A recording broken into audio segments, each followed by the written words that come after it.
Hey everyone, this is Christine Vallis. I'm here with my husband, Carlos Vallis, and I wanted to jump on because I've been getting a lot of messages and just people in general asking me about the upcoming eclipse and what my thoughts were on it. So Carlos and I were talking about it, and so we wanted to just share some thoughts, and not only about the eclipse coming, but also the earthquake that we actually experienced here in New Jersey over the weekend. So, any thoughts, Carlos? No, just, in Romans 15:4 it tells us that the scriptures are made for us for our learning so that we can have patience and comfort and to give us hope. And that hope is elpis in Greek, which is biblical hope, not hope of the world. It's biblical hope. The world has hope in other things, but biblical hope is hope that Jesus says, God says he wants to raise your expectations. It means it will come to pass. It's going to be good.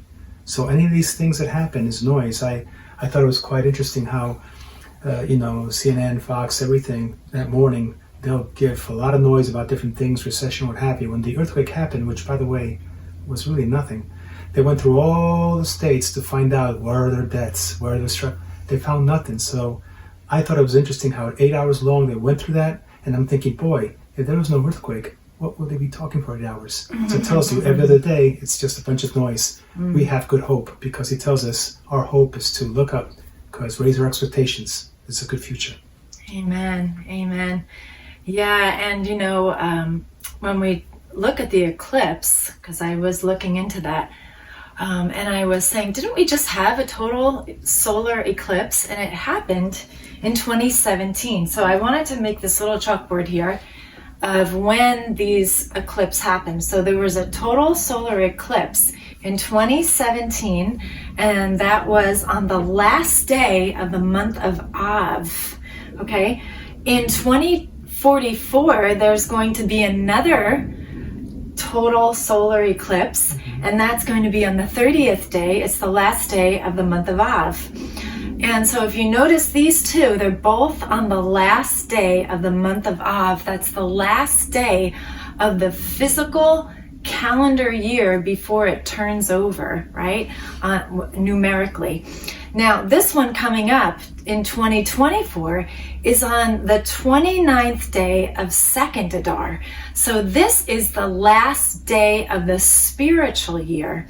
So all of these eclipses are happening at the end of a year. Okay, so we have the physical year and then we have the spiritual year. So that is what is happening now. This is the last day of the spiritual year. We see these signs in the heavens. And so as I was meditating, and Carlos, whatever you feel God is showing you through that, but I thought, well, what is a total solar eclipse anyway? And it is when the moon passes between the sun and the earth. It basically gets in between the sun and the earth, and it blocks it. And so we have darkness, right? And so it's only a couple minutes. It's only going to be like for 3 minutes, totality of darkness somewhere. And you should see what NASA is doing. They're sending up rockets, they're sending up planes, they're sending balloons, all these things to see the effect that this total darkness is going to have on the earth, or just partial darkness. And so all of this investigation, and I thought, gosh, all this investment of time to see what the earth would be like without this light from the sun.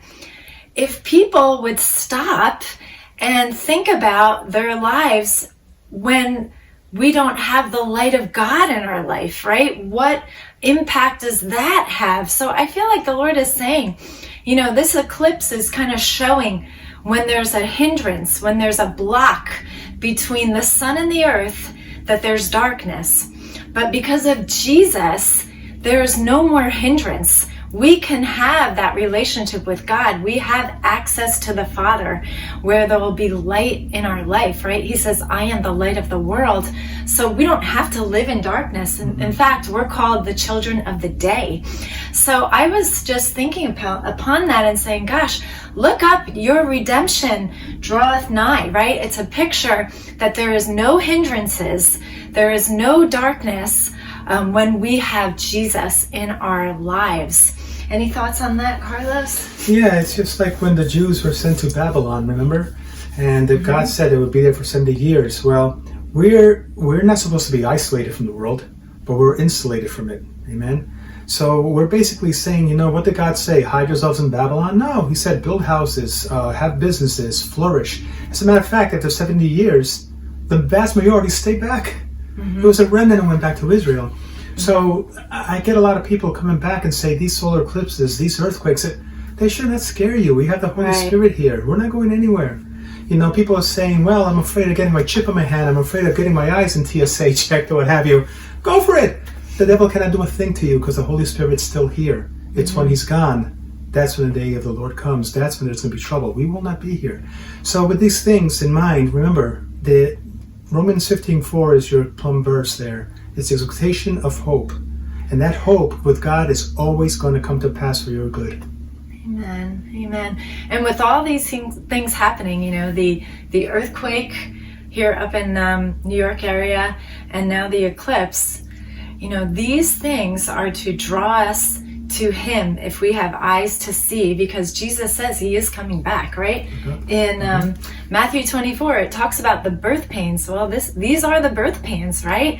So our redemption draweth near. When we look up, we should look in hope, right? And that is what Jesus is calling us in this season. And man, it starts great conversations when you're talking to people, because a lot of people will look at these in fear, and we don't have to fear, right? Jesus says, Amen. Do not be troubled. I have overcome the world. We know this is happening.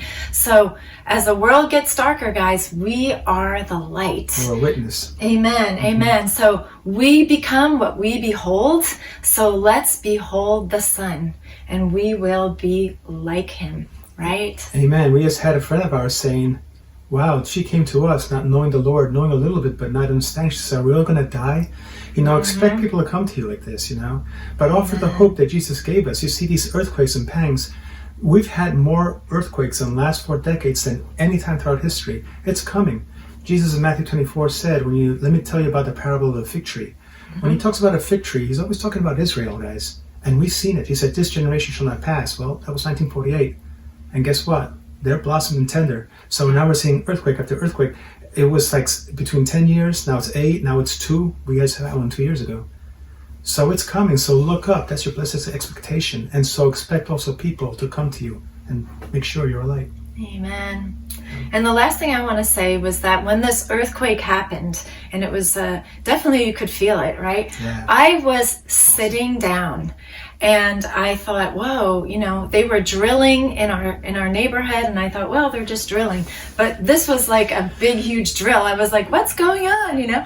And that's when we discovered, hey, this is an earthquake happening, you know? But the Lord, he reminded me, I was upstairs in our home here, and I was seated, and God just impressed on my heart, when these things happen, when there's earthquakes, when there's these signs in the heavens, you remain seated in heavenly places. You are seated in the Spirit. You will not be shaken, because we are an unshakable kingdom. So I pray this is an encouragement to you guys. These are just our thoughts, and we just want to bless you with the hope of God. The verse that Carlos shared from Romans. We become what we behold, so let's fix our eyes on Jesus. Blessings, guys. Thanks for listening.